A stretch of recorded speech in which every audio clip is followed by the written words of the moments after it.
The war ends not with the destruction of the Kraxan Empire, but with its surrender. Emperor Draxel, defeated but alive, acknowledges that humans represent something new in the galaxy, a species that can be both civilized and utterly savage when necessary. The surrender ceremony becomes a moment of reflection for all species involved. The aftermath reveals the true cost of human involvement. The galaxy has become more dangerous, with many species now possessing the knowledge of human warfare tactics.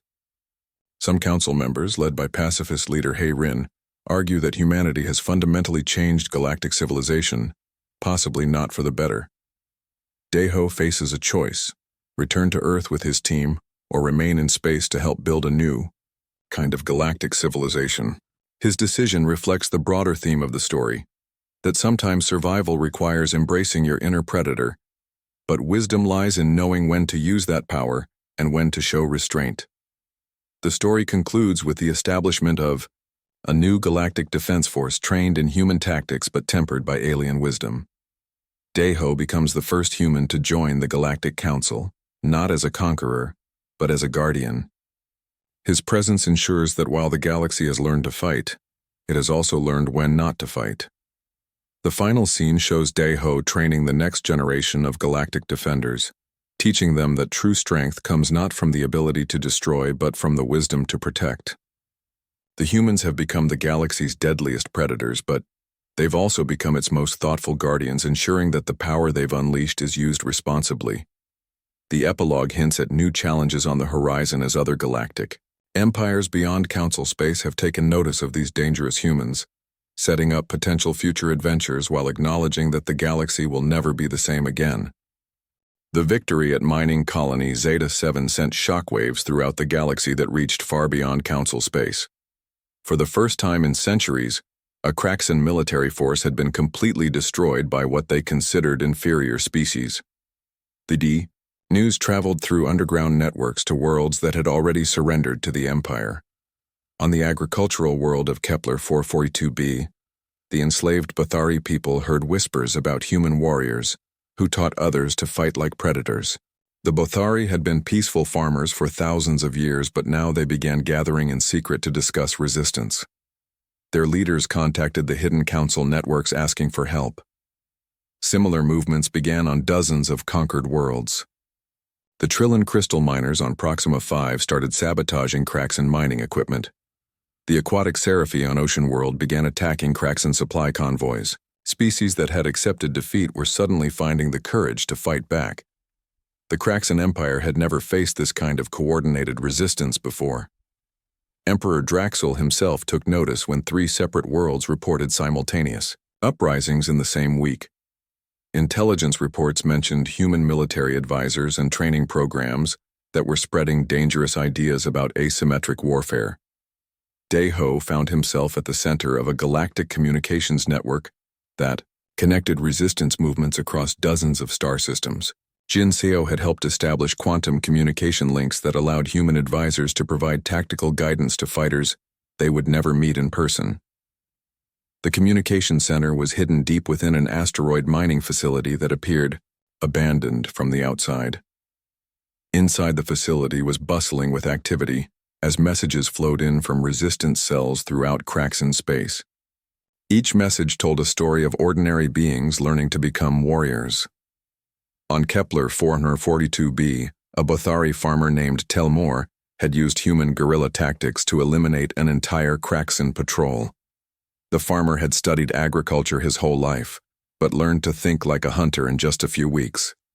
His success inspired hundreds of other farmers to join the resistance. The Trillin miners were using their knowledge of crystal formations to create improvised explosive devices that could destroy Kraxan vehicles and equipment. Their leader, Zix Ara, had never held a weapon before the resistance began, but now commanded a force of over 1,000 guerrilla fighters. Young-Su coordinated with resistance bomb makers across multiple worlds, teaching them to create effective weapons from common materials. He discovered that each species brought unique advantages to guerrilla warfare that even humans had not considered before. The Sci-Fi rebels could operate underwater for extended periods, allowing them to attack Kraxan forces from unexpected directions. Their leader Gulfis had developed tactics that used their aquatic environment as both weapon and shield against the land-based Kraxan armies. But the most surprising development was happening on the industrial world of Manufactus 7. The robotic mechanids had been enslaved to produce weapons for the Kraxan military. Now they were using their manufacturing capabilities to create weapons for the resistance while sabotaging Kraxan equipment from the inside. Taemin provided sniper training to resistance fighters through virtual reality systems that could simulate combat conditions. He discovered that many alien species had natural advantages for precision shooting that humans lacked. Some had multiple eyes that provided better depth perception, while others could remain perfectly still for hours. Hyunwoo worked with resistance leaders to develop overall strategies that would coordinate attacks across multiple systems. He realized that the resistance was becoming something bigger than just military operations. It was becoming a psychological war against the Kraxan Empire's sense of invincibility. The Kraxan military command was struggling to cope with the changing nature of the conflict. Their traditional tactics involved overwhelming firepower and brutal intimidation to force quick surrenders. They were not prepared for enemies that hid among civilian populations and used every aspect of their environment as a weapon. General, Vextor requested additional troops and resources to deal with the spreading rebellion, but Emperor Draxel was growing suspicious of the general's repeated failures against primitive enemies. The Emperor began to wonder if his military commanders were becoming soft and complacent. The first major test of the growing resistance came when the Kraxan decided to make an example of the Bothari homeworld. They sent an entire battle fleet to crush the rebellion and execute any survivors as a warning to other worlds. The attack was designed to show that resistance was futile. But Daeho had been preparing for exactly this kind of response. He developed a plan that would use the Bothari's knowledge of their own world against the Kraxan invaders. The plan was dangerous and would require perfect coordination between ground forces and space-based resistance cells. The Bothari resistance had been preparing for months by creating hidden weapons caches and underground shelters throughout their world. They had also identified key weaknesses in Kraxan military procedures that could be exploited during a major invasion. When the Kraxan fleet arrived, they found a world that appeared to be completely defenseless. The major cities were empty, and there were no signs of organized military resistance. The Kraxan commanders assumed that the population had fled or was hiding in terror. The invasion began with orbital bombardments of suspected resistant strongholds. But the Kraxan were attacking empty buildings and abandoned facilities while the real resistance fighters remained hidden in places the invaders would never think to look. Once the Kraxan ground forces landed, they found themselves fighting an enemy that seemed to know their every move. The Bothari fighters used their knowledge of local terrain to appear and disappear like ghosts. Every attack was carefully planned to cause maximum damage while minimizing risk to the resistance fighters. The Kraxan tried to respond by increasing the brutality of their attacks, but this only strengthened the resistance. Civilians who might have remained neutral were driven to join the fight when their homes and families were threatened. The invasion was creating more enemies than it eliminated. Meanwhile, Jin Seo was coordinating with resistance cells on other worlds to launch simultaneous attacks on Kraxan supply lines. The goal was to make the Empire realize that crushing one rebellion would only lead to larger rebellions elsewhere. The attack succeeded beyond all expectations. Kraxan supply convoys were destroyed on 12 different worlds during the same week as the Bothari invasion. Military installations were sabotaged and key personnel were eliminated by resistance fighters who seemed to strike from nowhere and vanish without a trace. But the greatest blow to Kraxan morale came when resistance fighters successfully captured and killed General Vextor himself. The general had been inspecting forward positions on the Bothari homeworld when Daeho led a precision strike on his command post. The operation required Daeho to infiltrate deep behind enemy lines using skills that he had learned during years of special operations training. He moved through Kraxan positions like a shadow using their own security systems against them. The general's command post was protected by multiple layers of security, including automated defenses and elite guard units. But Daeho had studied Kraxan. military procedures for months and knew exactly how their security systems operated. He used a combination of stealth technology and psychological manipulation to bypass the outer defenses. The Kraxan guards were trained to watch for direct attacks, but not for enemies who moved like predators stalking their prey through familiar territory. When Dae-ho reached the command post, he found General Vex Tor studying tactical displays and planning the next phase of the invasion. The general was so confident in his security arrangements that he never suspected danger until it was too late.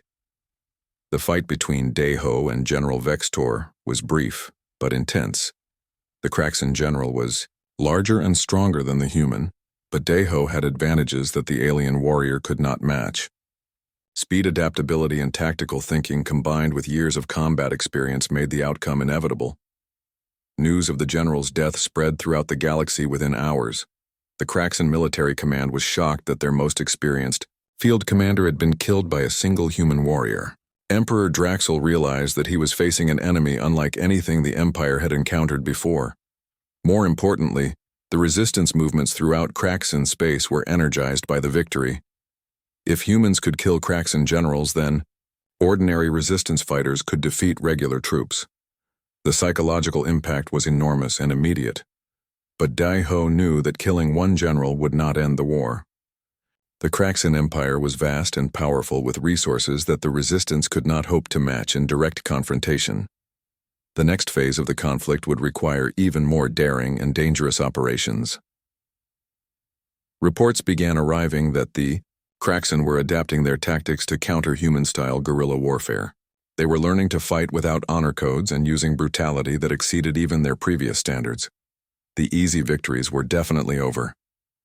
Emperor Draxel appointed a new supreme commander with orders to end the human threat permanently. This new commander had studied human tactics and was developing countermeasures specifically designed to neutralize the advantages that made human. The conflict reaches its peak as both sides have evolved. The Kraxan have learned to fight more like humans, abandoning their honor codes for pragmatic brutality. Meanwhile, the Council forces have become more aggressive and unpredictable under human guidance. The galaxy is caught in the bloodiest war in its recorded history. Dae-ho realizes that victory requires more than just fighting. It requires strategic thinking on a galactic scale. Working with Council strategic advisor Wu Jin and alien tactician Mordex, they develop a plan to strike at the heart of the Kraxan Empire. But this plan requires Dae-ho to do something that goes against his nature: trust alien allies completely and give up direct control of the battle. The climactic battle takes place in the Kraxan home system. Dae-ho leads a desperate assault on the Emperor's flagship while coordinated attacks hit Kraxan military installations across their territory. The battle is personal, with Dae-ho facing Emperor Draxel in single combat while his human-trained alien allies fight throughout the ship. The combat between Dae-ho and the Kraxan Emperor showcases everything that makes humans unique: adaptability, endurance, and the refusal to give up. Even when wounded and outmatched in strength, Dae-ho uses his environment and tactical thinking to gain the advantage. The Emperor, despite his physical superiority, cannot match the human's ability to improvise and adapt.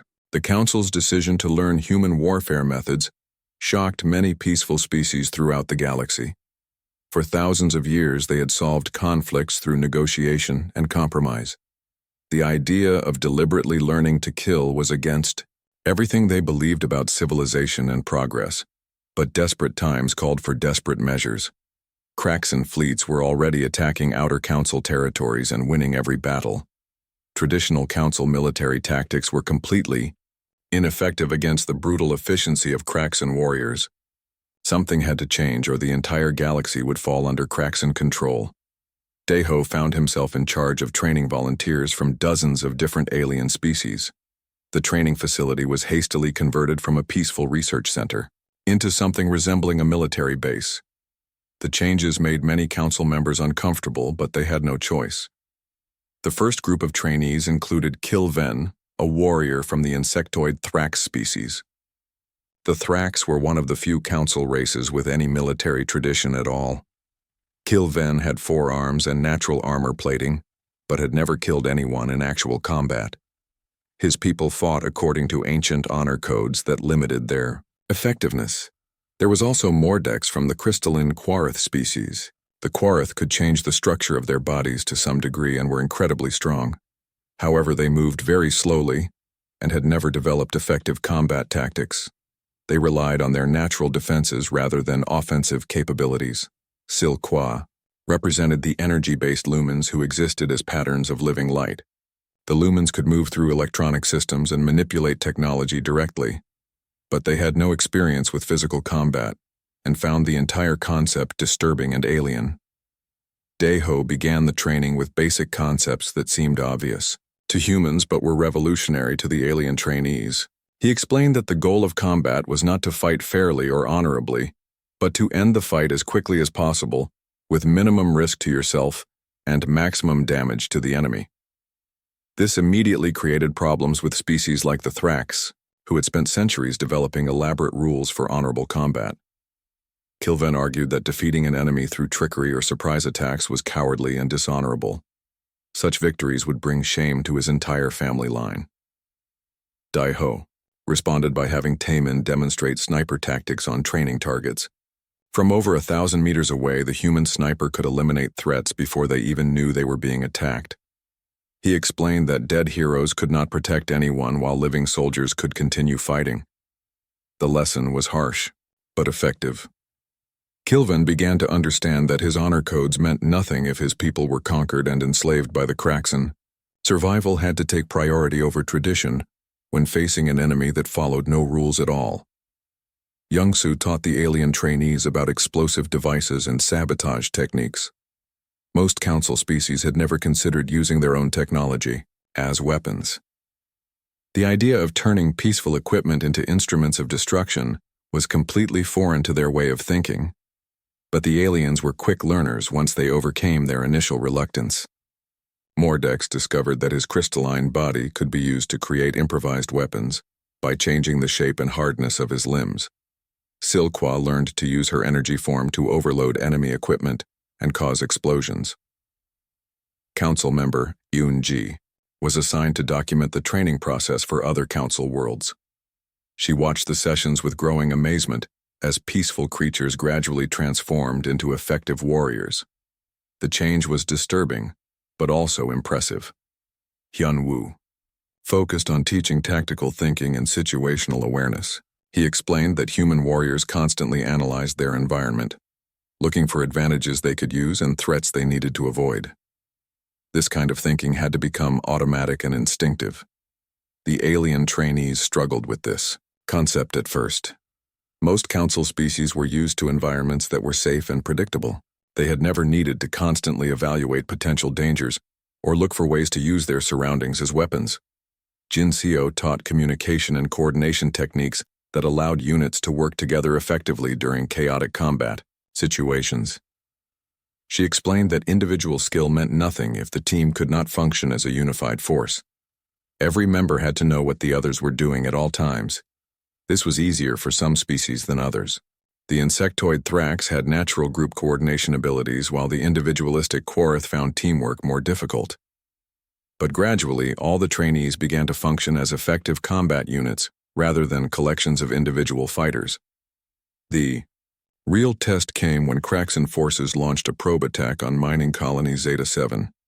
The colony was defended by a small garrison of newly trained alien warriors under Daeho's command. It would be their first real battle against experienced Kraxen troops. The mining colony was built into an asteroid that contained valuable minerals needed for council technology. The facility was not designed for defense and had only basic protective systems. Against a determined attack, it would fall quickly unless the defenders fought with unprecedented skill and determination. Daeho positioned his mixed unit of alien trainees throughout the colony using the mining tunnels and processing facilities to create defensive positions. He explained that they would not try to hold fixed positions, but would use mobility and surprise to keep the Kraxen forces off balance. Kilven was assigned to lead a team of Thrax warriors in hit-and-run attacks against Kraxen landing parties. His natural speed and forearms made him effective at close-range combat, while his team provided support from concealed positions in the mining tunnels. Mordex and the other Quarith warriors were positioned to defend critical facilities using their natural armor and strength to hold key positions. Their slow movement was less of a disadvantage in defensive combat, where they did not need to chase enemies around the battlefield. Silqua and the Lumen fighters were tasked with sabotaging cracks in equipment and communications. Their ability to move through electronic systems made them perfect for disrupting enemy coordination and creating confusion among the attacking forces. The battle began when Kraxan dropships landed on the asteroid surface and began deploying troops. The attackers expected minimal resistance from the peaceful mining colony. They planned to overwhelm the defenders with superior numbers and firepower. Instead, they found themselves fighting an enemy that seemed to know their every move. The alien. Defenders used the mining facility against them, turning industrial equipment into weapons and creating ambush positions in areas that appeared to be empty corridors. Kilvin led his Thrax warriors in a series of lightning attacks that eliminated entire Kraxan squads before they could react. The insectoid fighters moved through the mining tunnels with deadly efficiency, using their knowledge of the facility to appear where the enemy least expected them. The Kraxan tried to use their superior firepower to blast through the defensive positions but found that the defenders were never where they expected them to be. Every time they concentrated their forces, the defenders would attack from a different direction. Mordex and his Quarith team held the main processing center against repeated Kraxan assaults. The crystalline warriors used their natural armor to absorb enemy fire while using mining lasers as improvised weapons against the attackers. Their slow movement actually helped them because they could not be panicked into making mistakes. Silqua infiltrated the Kraxan command ship and began sabotaging their systems from the inside. The Lumen fighter overloaded power cores and disrupted communications, causing chaos among the attacking forces. The Kraxan found themselves fighting blind and deaf while their equipment failed around them. The battle lasted 6 hours and ended with the complete defeat of the Kraxan probe force. Not a single enemy warrior escaped to report back to their commanders. The alien defenders had won their first major victory, using human tactics and determination. But victory came at a price. Several of the alien trainees were killed in the fighting, including 2 Thrax warriors and 1 Quarith defender. For a species that had lived in peace for centuries, the reality of combat casualties was shocking and traumatic. Yunji interviewed the survivors and found that they had mixed feelings about their success. They were proud of defending their colony and saving innocent lives, but disturbed by the violence they had been forced to use. Many wondered if they were becoming something they did not want to be. Dae-ho addressed these concerns by reminding them that they had not chosen this war. The Kraxan Empire had forced them to learn to fight by threatening everything they cared about. They could return to peaceful ways after the threat was eliminated, but first they had to survive. The news of the mining colony victory spread throughout Council space and had immediate effects. Other colonies and worlds began requesting human military advisors. Resistance movements on Kraxan-occupied worlds became more active and effective. The tide of war was beginning to change. But Dae-ho knew that the easy victories were over. The Kraxan would adapt to these new tactics and develop countermeasures. The next phase of the war would be much more difficult and dangerous than anything they had faced so far. The cold water of the Yellow Sea pressed against Dae-ho Kim's wetsuit as he swam toward the underwater target. His team of Navy SEALs moved like shadows beneath the waves. Taemin held the explosive charges while Young-soo checked his underwater timer. Everything was going according to plan until the ocean above them suddenly turned bright white. A massive object crashed into the water with a sound like thunder. The impact created huge waves that pushed the SEALs in different directions. Dae-ho fought against the current and surfaced to see something impossible. A giant metal ship was sinking into the ocean. It was not like any ship he had ever seen before. The ship had strange curves and lights that still flickered even as it went down. Smoke poured from holes in its side. Dae-ho made a quick decision and signaled his team to follow him. They swam toward the sinking craft, using their oxygen tanks to stay underwater as long as possible. Inside the ship, they found corridors filled with strange blue liquid. The walls glowed with symbols that hurt their eyes to look at. Hyun-woo pointed toward a large room where they could hear weak voices calling for help.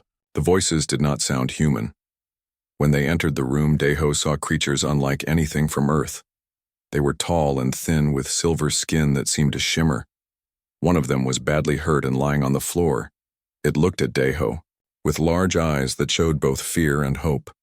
The creature spoke in a language that sounded like music, but somehow Daeho could understand the words. It called itself Ambassador Rintal of the Villani people. The ambassador explained that their ship had been attacked by something called the Kraxan Empire. These Kraxan were coming to conquer Earth and many other worlds. Ambassador Rintal grabbed Daeho's hand with surprising strength. The ambassador's touch felt cold and electric. Rintal said that the Galactic Council needed to know about the attack, but the communication systems were damaged. The only way to send a message was to use the emergency transport device. Before Daeho could ask what that meant, the ambassador pressed a small crystal device into his palm. The crystal began to glow brighter and brighter. Rintal warned him that the transport would take him far from Earth, but it was the only way to warn the galaxy about the coming invasion. The light from the crystal filled the entire room. Daeho felt his body being pulled apart and put back together at the same time. His team members were shouting, but their voices seemed to come from very far away. Then everything went white and silent. When the light faded, Daeho found himself standing in a place that definitely was not Earth. The room was enormous, with a ceiling so high he could barely see it. The walls were made of some kind of crystal that changed colors as he watched. Floating platforms carried strange beings through the air above his head. His team members appeared next to him one by one, looking confused and ready for a fight. Young-Soo immediately checked his weapons while Tae-min scanned the area for threats. Hyun-woo helped Jin-seo to her feet as she recovered from the transport. Dozens of different alien creatures surrounded them. Some looked like giant insects, while others seemed to be made of living rock. A few appeared to be balls of energy with no solid form at all. All of them were staring at the humans with curiosity and concern. A creature that looked like a walking tree approached them. It spoke, in the same musical language as the ambassador, but again the words made sense to Daeho. The creature introduced itself as Council Leader Zenmar and welcomed them to the Galactic Council headquarters. Zenmar explained that they had received the emergency signal about the Kraxan attack. The council was already in emergency session, trying to figure out how to defend against the invasion. However, their military forces had been losing battle after battle against the Kraxan armies. Another alien approached them. This one looked more like a human, but had blue skin and 4 arms. It called itself Military Advisor Sulven, and asked why primitive beings like humans had been brought to the council chambers during such an important time. Before Daeho could answer, alarms began ringing throughout the station. Red lights flashed, and many of the aliens began running in panic. Sulven received a message on a device that projected words in the air. Kraxan scout ships had found the council station and were attacking the outer defenses. Through the large windows, Daeho could see explosions in the distance. Dark ships with sharp edges were firing energy weapons at the peaceful-looking council vessels. The council ships were trying to run away rather than fight back. Sulven turned to Zenmar and said that all their warriors were already fighting at the front lines. There were no trained fighters left to defend the council chambers if the Kraxan broke through the outer defenses. The military advisor suggested that they should evacuate to a safer location immediately. Daeho stepped forward and told them to give him and his team weapons. He said they would defend the council chambers while the evacuation took place. Sulven laughed and said that primitive creatures with no advanced technology could not hope to fight against Kraxan warriors. Before anyone could argue further, the wall of the chamber exploded inward. Smoke and debris filled the air as armored figures rushed into the room. The Kraxan warriors were larger than humans and covered in black metal armor. They carried energy weapons that could cut through the council's defenses easily. The Kraxan began firing at the fleeing aliens. Several council members fell to the ground and did not get up.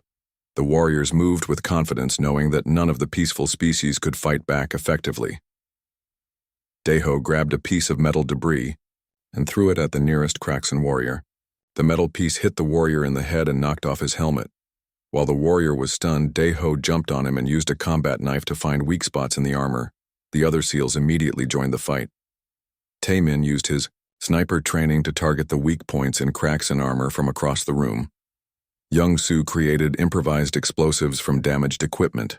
Hyunwoo and Jinseo worked together to flank the attackers. In less than 5 minutes, all 12 Craxan warriors were dead. The humans stood among the bodies, breathing heavily but unharmed. The surviving council members stared at them in complete shock. They had never seen anything like the way these primitive humans fought. Sulven approached one of the dead Craxan warriors and examined the body. These were elite troops that had conquered dozens of worlds. No council species had ever defeated them in close combat. Yet these humans had made it look easy. Zenmar asked Daeho how they had learned to fight so effectively. Daeho replied that on Earth fighting was something humans had to learn to survive. Every human child grew up hearing stories about warriors and battles. War was not something strange or frightening to them. The council leader looked at Daeho with new understanding. Perhaps these primitive humans were exactly what the galaxy needed to defeat the Craxan Empire. Perhaps being primitive was not always a weakness. Word about the human warriors spread through the Galactic Council faster than light-speed communications. Within hours, every species in Council space had heard about the primitive beings who killed 12 elite Craxan warriors with their bare hands. Some called it impossible, while others wondered if these humans might be their salvation. Council leader Zenmar called an emergency session of the full Galactic Assembly. Representatives from thousands of different worlds gathered in the Yao Great Chamber to see these mysterious humans for themselves. The chamber was so large that many species needed floating platforms or special breathing equipment just to attend. Daeho and his team stood in the center of the chamber as thousands of alien eyes studied them. The humans looked small and unremarkable compared to many of the other species present. Some aliens were giants made of living crystal, while others floated like clouds of intelligent gas. Yet none of them had been able to defeat the Craxan in battle. A representative from the aquatic collective asked how such weak-looking creatures could be effective warriors. Another delegate from the Silicon Alliance wondered if the humans had some kind of secret technology hidden in their primitive equipment. The questions came from all directions as the aliens tried to understand what made humans different. Council scientist Yunha stepped forward and requested permission to study the humans more closely. She explained that understanding their capabilities might help other species learn to fight more effectively. Daeho agreed to the test because he wanted to help the Council defend itself against the Craxan invasion. The testing facility was unlike anything the SEALs had seen before. Machines that looked like they were made of light scanned their bodies while computers analyzed their brain patterns. Yunha discovered that human reaction times were much faster than any known species. Their ability to adapt to new situations was also far beyond normal levels. But the most surprising discovery was how human minds worked during combat. While other species became confused or afraid when fighting, the humans seemed to become calmer and more focused. Their brain patterns showed that they actually enjoyed the challenge of dangerous situations. While the testing continued, Craxan General Vextor was receiving reports about the human threat. The general had conquered 47 worlds for the Craxan Empire and had never encountered effective resistance before. The idea that primitive creatures could defeat his elite warriors made him angry and suspicious. General Vextor decided to send his best hunter-killer teams to eliminate the humans before they could cause more problems. These were not regular Craxan soldiers, but specialists trained to hunt down and kill dangerous creatures on hostile worlds. They had never failed to complete a mission. The hunter teams infiltrated the council station using stolen transport ships. They moved through the maintenance tunnels and service corridors like deadly shadows. Their plan was to kill the humans quickly and quietly before anyone knew they were there. But Daeho had been a SEAL for many years, and he knew when he was being hunted. Something about the station felt different, even though he could not see or hear anything unusual. He quietly alerted his team members and they began moving through the station using combat formations. The council station was designed for peaceful meetings and scientific research, not for warfare. The corridors were wide and well lit with no places to hide or take cover. Most species found this comforting because it meant everyone could see that no one was carrying weapons or planning violence. Daeho saw the same corridors differently. He noticed that the lighting created shadows near the floor where someone could crawl unseen. The ventilation systems were large enough for a person to move through. The emergency systems could be used to create distractions or trap enemies in specific areas. Young-soo used his knowledge of explosives to create improvised weapons from the station's power systems. Taemin found positions where he could watch long corridors and provide sniper support. Jin Seo and Hyunwoo set up communication relays so the team could coordinate their movements. The first hunter team entered the human quarters, expecting to find their targets sleeping peacefully. Instead, they found rooms that had been turned into kill zones with improvised traps and weapons. When they triggered the first trap, the entire section lost power and emergency barriers sealed them inside with the humans. What followed was not a battle, but a systematic extermination. The Kraxan hunters were used to stalking prey that ran away or hid from them. They were not prepared to fight an enemy that hunted them back. The humans used every advantage they could find, including the station's own systems against the invaders. Security. Chief Bora of the Xanthari species watched the hunt through the station's monitoring systems. She had studied warfare for most of her life, but had never seen anything like the way the humans fought. They moved like they were part of the station itself, using every surface and system as a weapon. The second hunter team tried to ambush the humans in the main corridor leading to the council chambers. They positioned themselves with clear lines of fire and waited for their targets to walk into the trap. But the humans never appeared where they were expected. Instead, Dae-ho appeared, behind them having crawled through service tunnels that the Kraxan had not even noticed. Before the hunters could turn around, half of them were already dead. The survivors tried to retreat but found that the humans had blocked all the escape routes. Hyunwoo had studied the station's layout and realized that the Kraxan would try to return to their ships using the main hangar bay.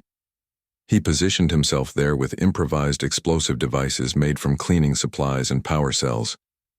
When the surviving hunters arrived, they walked into a trap that eliminated the rest of the team.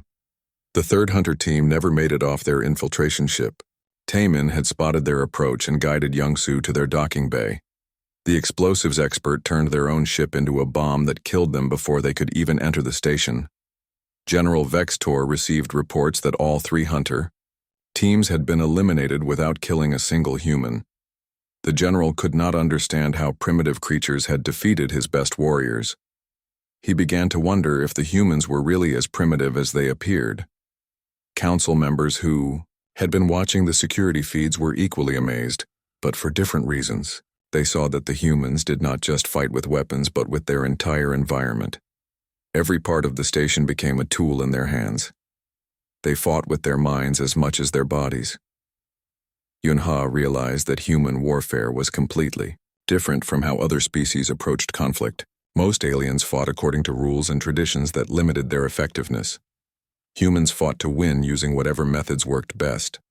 They had no honor codes or traditions that prevented them from being completely ruthless. Bora began studying human tactics more carefully. She noticed that they did not just react to threats but actively hunted their enemies. They used psychological warfare to make their opponents afraid and uncertain. They turned the enemy's expectations against them at every opportunity. The peaceful aliens found this both fascinating and terrifying. They had spent thousands of years building a civilization based on cooperation and mutual respect. The idea of fighting without rules or limits was foreign to them, yet they could see that this approach was much more effective than their own methods. Dae-ho met with council leader Zenmar after the last hunter team was eliminated. The council leader asked if all humans were as dangerous as the SEAL team. Dae-ho explained that most humans were peaceful, but all of them had the capacity for violence when it was necessary for survival. Zenmar wondered if the council had made a mistake by bringing such dangerous creatures to their station. But then, reports arrived that Kraxan fleets were approaching several council worlds. The invasion was beginning and the council's military forces were already retreating from the first attacks. The council leader realized that the galaxy faced a simple choice. They could maintain their peaceful ways and be conquered by the Kraxan Empire, or they could learn from the humans how to be dangerous when necessary. The choice was not difficult to make even though it meant changing everything they believed about civilization. Sulven approached Dae-ho with a formal request from the council military command. They wanted the humans to train council warriors in the art of effective combat. They offered to share all their technology and knowledge in exchange for learning how to fight like predators. Daeho looked at his team members and saw that they were thinking the same thing. They were soldiers, and their mission was to protect innocent people from those who would harm them. The council species were clearly innocent, and the Kraxen were clearly the aggressors. The SEAL team accepted the mission, knowing that they were about to change the galaxy forever. They would teach peaceful creatures how to become warriors and predators how to hunt their hunters. The universe would never be the same again.